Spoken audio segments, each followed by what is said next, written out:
Buenas tardes y muchas gracias por su sintonía. Antes de empezar el programa de hoy, quiero darle las gracias a todas las personas que llamaron a comentar sobre el programa de la semana pasada. El doctor Nicolás Ricolba me dijo que por favor que le extendiera sus más sinceras gracias. Y antes de empezar el programa de hoy, vamos a hablar de un par de temas que están en el ambiente. No sé si para el momento que se vea este programa se va a hacer la decisión que se le va a dar la condena de muerte al joven que fue responsable por la bomba, él y su hermano, que 4 vidas se perdieron y muchas personas fueron mutiladas en Boston.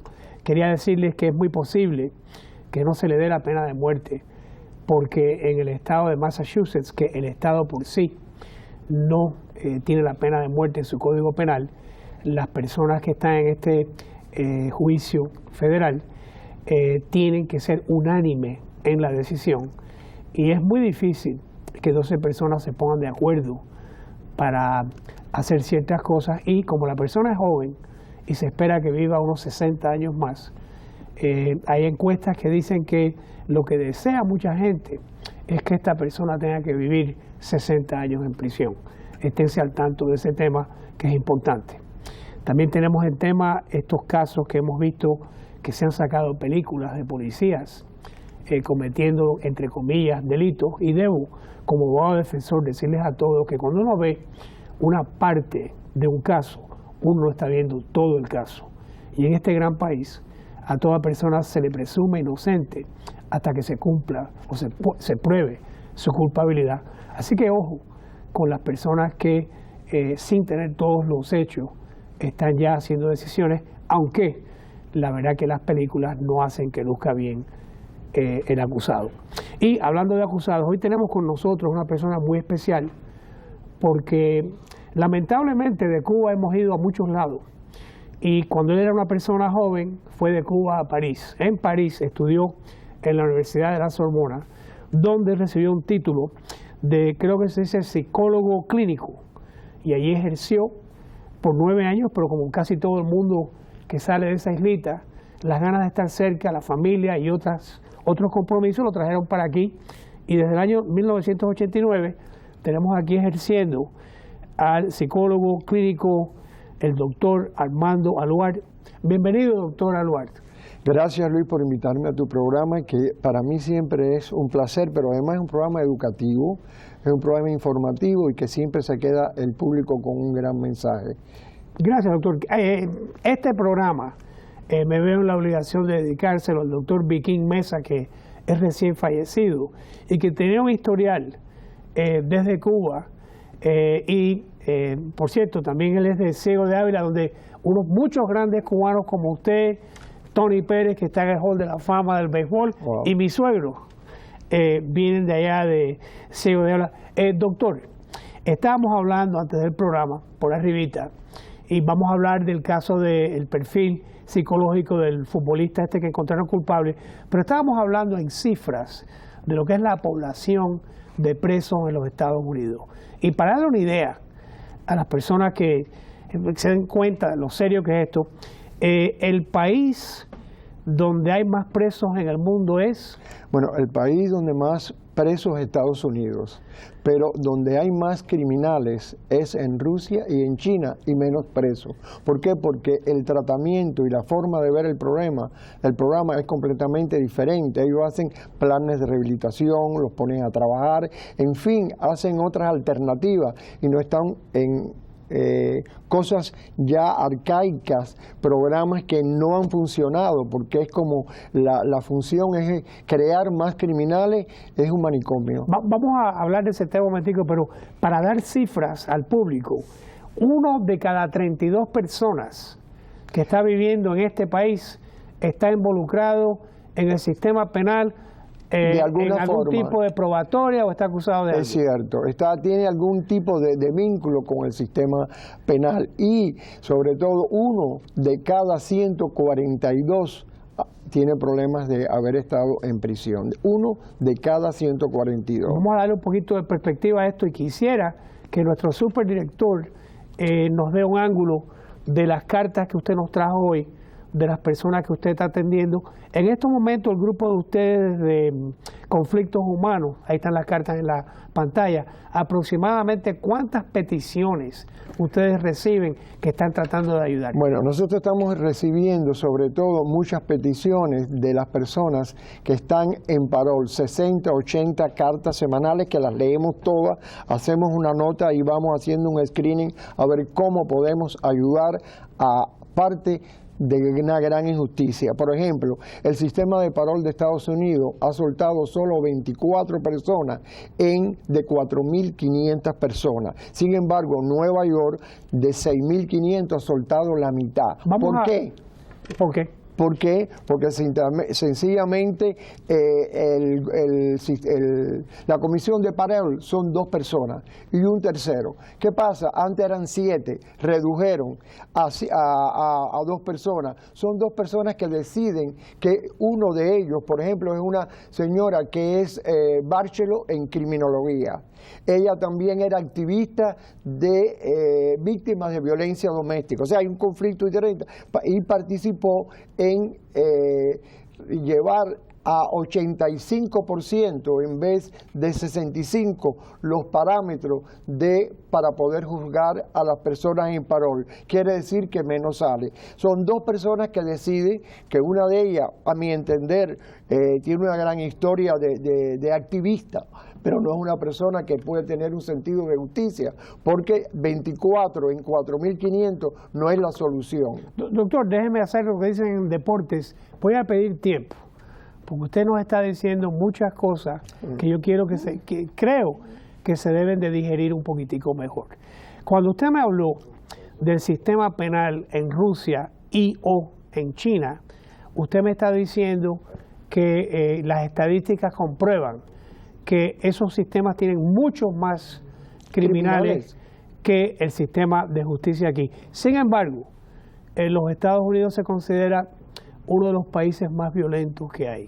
Exacto. Entonces, creo que usted me estaba sugiriendo que la manera que uno enfrenta este problema tiene que ver mucho con si la encarceración es necesaria. Y ahora voy a ser abogado del diablo por un segundito. Doctor, ¿y no cree usted que nosotros tenemos lo que nos merecemos?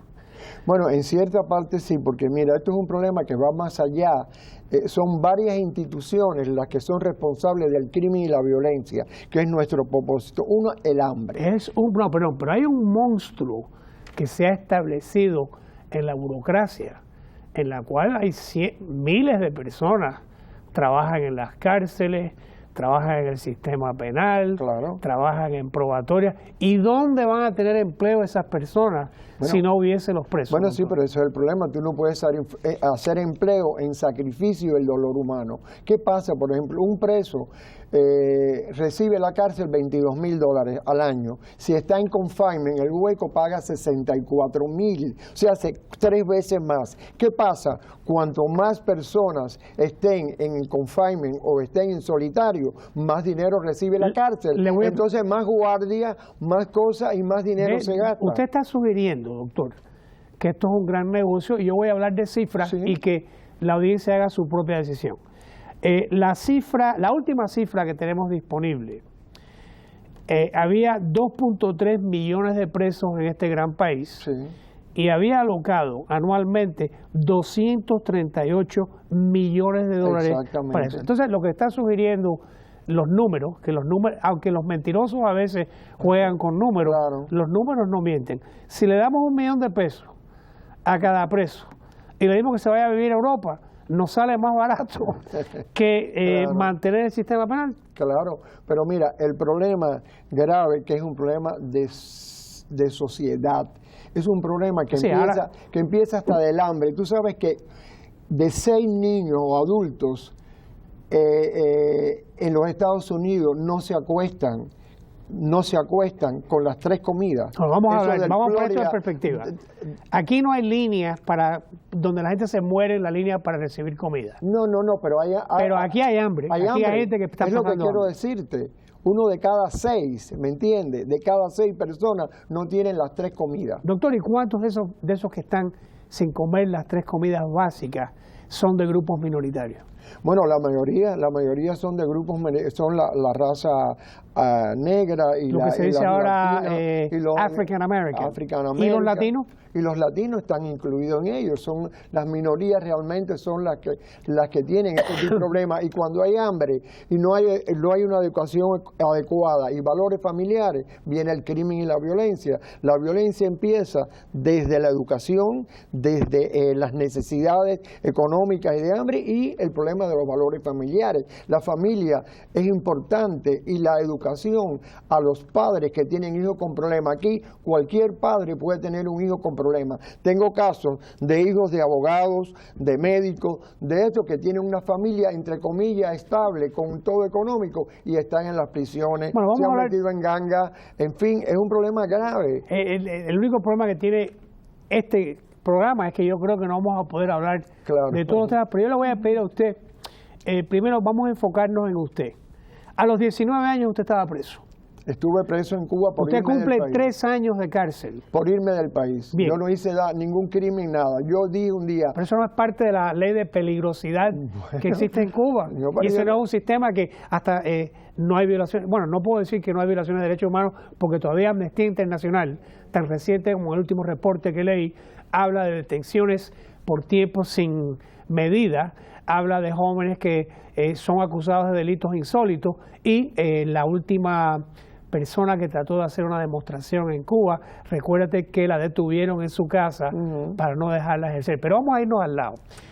¿Qué está pasando en este país y por qué usted ha dejado una práctica que era bastante atractiva y le ganaba mucho dinero a usted y se ha metido en este callejón sin salida que se llama el sistema de prisiones de este país? Mira, la vida, lo más importante es un propósito y todos vivimos en la vida con un propósito. Hay un momento que en la vida Dios, la espiritualidad, lo que quieras llamar, te hace un llamado. Y yo empecé a trabajar con víctimas de violencia doméstica en el 2007 y vi el problema de la víctima, ayudé mucho a las víctimas, pero me di cuenta que el problema es más profundo que tratar y ayudar a una víctima. Y entonces decidí aquí es un problema grave, hay que trabajar con la víctima y con el victimario. Pero perdone, usted tiene que trabajar con el Estado, usted tiene que trabajar con el Senado. Y el enemigo más malo que yo creo que existe es la falta de importancia que le damos en la sociedad a este problema. Claro. Porque hay una manera de pensar que dice, bueno, si los criminales no cometieran delitos, no estarían en las cárceles. Sí, pero mira, claro que eso pasa hasta que un familiar de uno o alguien que uno conoce cae le duele. Pero ¿qué pasa? Mira, hay un sacerdote católico, no recuerdo, que dijo que estaba bueno de concentrarnos en el castigo, porque la violencia engendra violencia. Pero doctor, perdone, la legislatura de este gran país que sigue el mandato de la población dice que la primera razón que tenemos el sistema penal es para castigar la conducta. Pero tú puedes castigar sin humillar y sin ser y teniendo en cuenta los derechos humanos. Tú no puedes coger como esos dos casos, un muchacho a los 11 años, bipolar, con una historia psiquiátrica y meterlo en un confinement, en un solitario, 2 años. Pero doctor, ¿no diría usted? Eso no tiene que ver con el castigo. Tú tienes que castigar, pero tú no puedes ir más allá de humillar al ser humano y tratar de llevarlo a la más locura. Perdone, doctor, pero déjeme poner a la audiencia al tanto. Aquí yo tengo 2 cartas de un par de casos reales que el doctor Alora está llevando a la legislatura, donde a él se le ha dado un acceso que no se le da a muchas personas para poder explicar. Y creo que debo de también recalcar que no ha habido un funcionario electo que se ha sentado a hablar con usted y lo ha escuchado a usted, que por lo menos no le haya demostrado a usted un interés en saber más. Uno de estos casos habla de un muchacho que tiene un historial desde pre-Pepillo, donde cometía delitos. Nosotros decimos, los abogados, que a la hora de almacenar hacemos un gran trabajo, pero a la hora de curar no hacemos trabajo. Exacto. Es el tipo clásico de un muchacho que se encuentra que ahora, a los 19 años de edad, está funcionando a un nivel educacional de 5º grado máximo, y aquí hay un sinnúmero de diagnósticos, en realidad son como 6 o 7, Sí. y en términos, iba a decirle, en términos de nosotros que no sabemos nada, el chiquito está loco, ¿eh? El chiquito está enfermo antes de estar en prisión y entonces aquí empieza la cosa por los jueces. Y se empeora. Y se empeora porque además, mira, una cosa muy importante, yo he estudiado todas esas cartas que son como 500. Si hay el 95% empezaron a delinquir a los 17, 18 años. Pero doctor, ¿qué vamos a hacer con esos muchachos? ¿Le vamos a dar un premio? No. Tú 238 tienes millones de dólares. que tener programas adecuados y que los jueces, en vez de mandar un niño de 17 años a la cárcel con los adultos, le den un programa o le den una posibilidad de un chance de rehabilitación. La ley lo provee, la ley tiene, y voy a comentar como abogado, uno de los casos que usted me trajo es un muchacho que lo condenan a 10 años a la edad de 19. La ley permite que a un muchacho de esa edad se le condene a un tope de 6 años, se llama el Youthful Offender. Sin embargo, a este muchacho le dan una condena de 10 porque tenía un historial y creo que lo condenan por 2 casos de intento a robo a mano armada. Pero doctor, no tenemos que pensar en esa víctima que vio una pistola o que pensó que tenía una pistola. Primero, el chiquito no mató a nadie de entrada. No tuvo la oportunidad. No estamos a distancia de la cosa. Segundo, es un enfermo psiquiátrico y una persona adicta a las drogas. Un enfermo psiquiátrico, tú no puedes verlo como una persona, no para justificar a través de la psiquiatría el Permítame, crimen, doctor. pero hay que tenerlo en cuenta. Ese muchacho Pero es un enfermo. permítame, doctor. En teoría, en la universidad, eso suena muy bonito. Pero si usted es la persona que está al otro lado de la pistola y esa persona es capaz de dispararle, ¿no exige la sociedad que haya sanciones y que haya castigo por esa conducta? Bueno, pero los castigos son diferentes. Una cosa es meterlo en la cárcel y otra es llevarlo. Si vamos a almacenarlo, que es lo que hacemos. Vamos a ponerlo y a volverlo más loco y a destruir esa persona más de lo que está, o le damos el chance por la circunstancia que tiene, que es un enfermo bajo medicamento, es un adicto, es un muchacho que no debería nunca haber pasado. ¿Me deja hacer una analogía? Sí. Es una casa que se está cayendo. Que se está cayendo. Y en vez de tratar de reparar la casa, lo que hacemos es, vamos a esperar a que se caiga. Es que esa es la situación que está pasando. Pero doctor, ¿por qué como sociedad no le damos atención? ¿Por qué el gobernador es popular cuando tiene más de 100,000 personas que quieren restaurar sus derechos civiles para poder conseguir trabajo? Y el gobernador tiene 4 sesiones al año. Y no creo que el gobernador de la Florida es el único, ¿eh? Yo creo que esto es nacional. Realmente no. La Florida y Arizona son los peores lugares donde se manejan las prisiones. En Arizona y la Florida, otros lugares hacen lo que tienen que hacer. Los presos estudian, los presos tienen tecnología, pero no hay recursos. Los presos producen, pero es que más recursos te cuesta tenerlo preso. Cuando tú pagas $64,000 dólares a una persona porque estar en un hueco encerrado, y en un confinement donde según la ¿Qué Corte tamaño Suprema, es el hueco? Bueno, el hueco es como este tamaño, lo que yo he podido ver, y las aulas no las traigo, pero son aulas como de perro, donde se sacan a esas personas con el sol. Son condiciones que hasta para un animal serían duras. Exactamente, no es que lo que pasa en las cárceles, el pueblo, la sociedad no lo sabe, porque si la sociedad lo supiera, no estuviera de acuerdo. Pero doctor, ¿usted cree que a la sociedad le importe? Sí le importa, porque cuando... No, le importa cuando hay un ser... Cuando hay un familiar o cuando se conoce, porque hay muchas personas, inclusive pastores, yo fui a Tallahassee con 50 pastores, que cuando yo les hacía el cuento no lo creían, ellos iban con la ley del aborto, otra serie de propuestas, pero con esta propuesta nadie se interesa, porque te dicen, bueno, los criminales, aquí criminal no es solo el que mata, es el que robó, y también depende de las circunstancias, la forma, yo creo que el análisis tiene que ser un poco más profundo. Si me permite un detalle. Desde que se inició el proyecto Inocencia, que es un poquito después del caso de O.J. Simpson, se han encontrado 2.500 personas que estaban condenados en las cárceles que no había pruebas para encontrarlos culpables. De esas 2.500 personas que se encontraron que no debían haber estado allí, es un poquito muy tarde para 174 de ellos que fueron ejecutados. Quizás esa debería ser la meta de un sistema de justicia. Claro. Y esa es que haya justicia. ¿Dónde está la justicia para esos 174 que perecieron? Pero somos humanos, cometemos errores.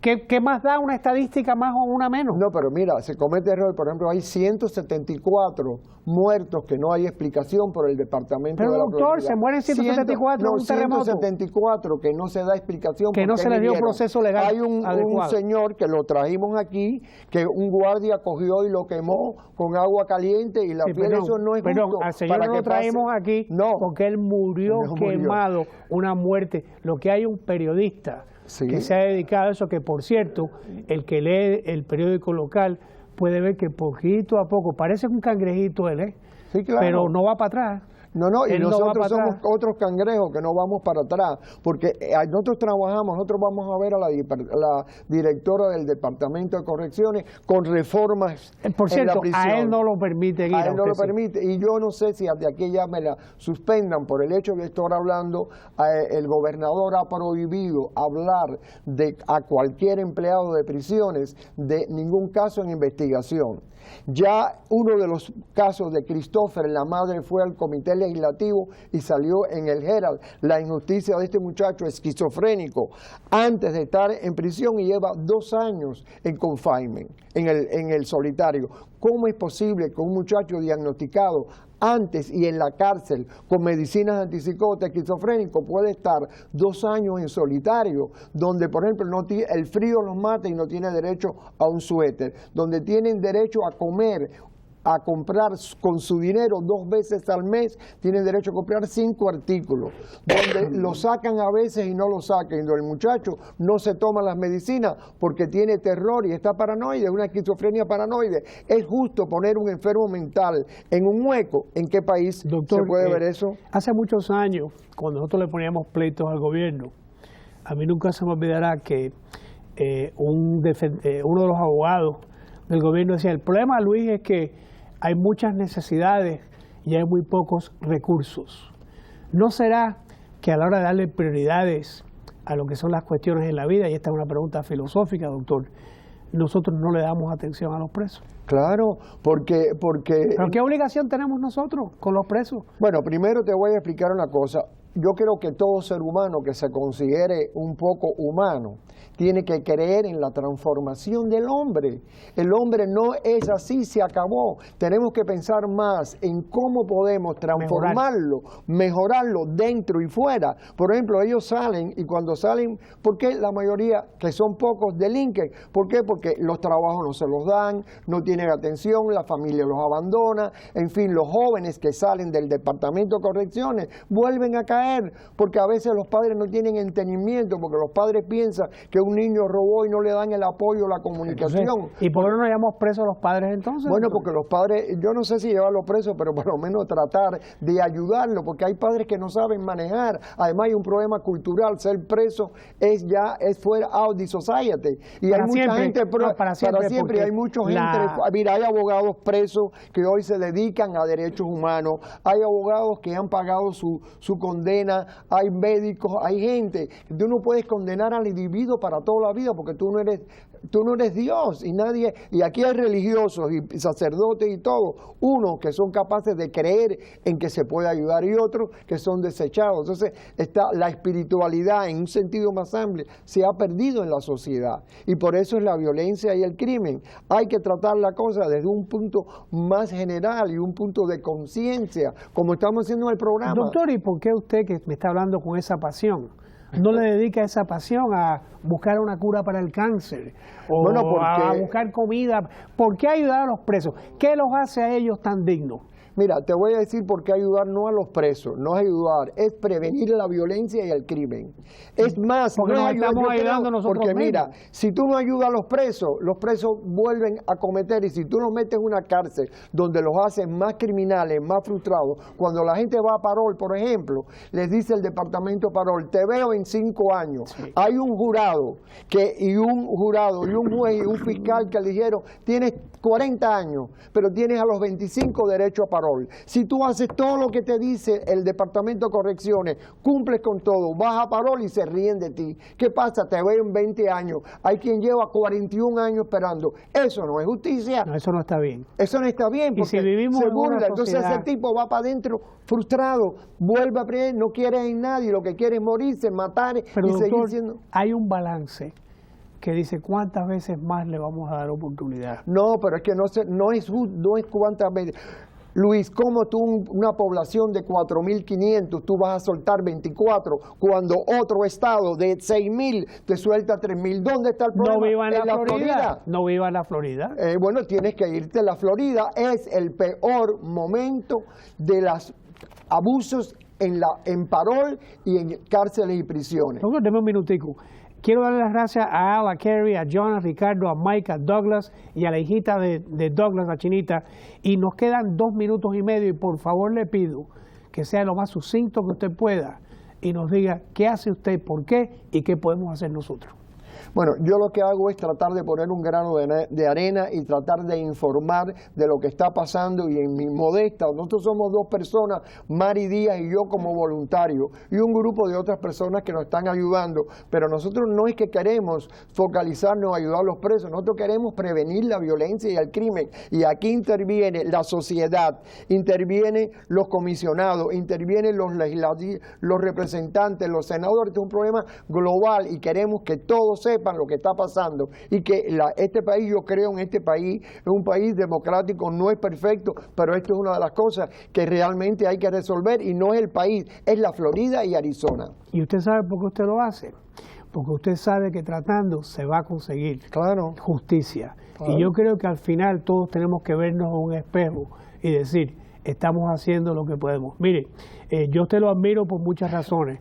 La más importante es porque usted ha dejado una vida muy lucrativa para mezclarse en lo que es lo más bajo de nuestra sociedad. Exacto. Tenga cuidado, no se le pegue algo, pero yo sé que a usted no se le va a pegar nada, pero de usted sí se le va a pegar a las personas. A mí me honra mucho que usted venga a este programa y explique lo que hay, y a todas las personas que no tienen amigos presos, que nunca han tenido que ir al sistema judicial, los felicito y estoy contento por ustedes, pero no están viviendo en el mundo que vivimos nosotros. Claro. Quizás con personas como usted podamos tener un mundo mejor. Muchas gracias, doctor. Gracias, Luis, las puertas de este programa siempre están abiertas. Y a darnos la posibilidad de tratar de un poco de hacer el cambio. Doctor, y en 10 segundos, ¿podemos hacer el cambio? Seguro que sí. Acuérdate que la fe mueve montañas y cuando tú tienes fe y principio y tienes un propósito, tú llegas a donde sea. Solo se van sumando y todos nos vamos ayudando. Muchas gracias, doctor. Gracias. A Dios rogando y con el mazo dando. Exacto. El doctor Aduar tiene tremendo mazo. Muchas gracias y hasta la semana que viene. Que tengan una buena semana.